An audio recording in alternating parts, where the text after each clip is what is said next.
So what's the next step? Well, the next step is to go back to the drawing board and look at the personnel and try to put people in the right place to give us an opportunity to create some offense. So, 2 games in a row now we've been shut out, and I think just have to go back and figure out what we need to do to put the puck in the net. I'm sure the guys are very frustrated.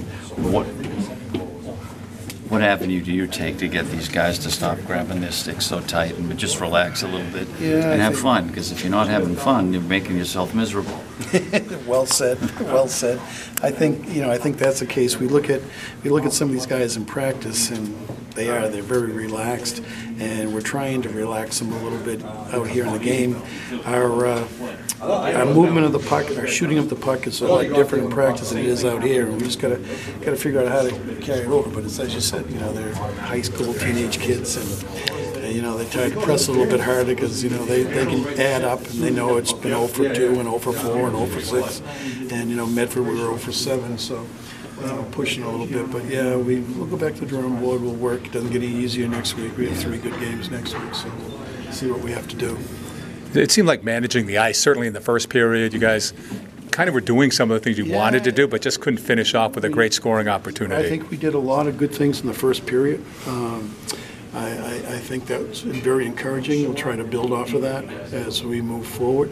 It shows we have the ability. I'm not sure the Danvers played as well as they could have in the first period. They cracked it up a little bit in the second and third period. We just didn't match the intensity, but we'll build off that. Yeah, we did. Yeah. You're right. We did some real good things in the first period. I thought the first period we might have had the edge on a lot of things. We had some good scoring opportunities. We just, we're still watching the puck a little bit too much. The guys without the puck aren't getting themselves into position to give themselves an opportunity when they don't have the puck. So we'll work on that, break some film down and so forth. And how about Santasanio and net? He seemed to be pretty solid tonight. He did a damn good job. Yeah. And between the second and third period, I said to the guys, if it wasn't for him, could have easily been 5-0 going into the third period. I mean, he made some great saves. I think he played, I don't know how he saw some of those pucks, but he did a great job.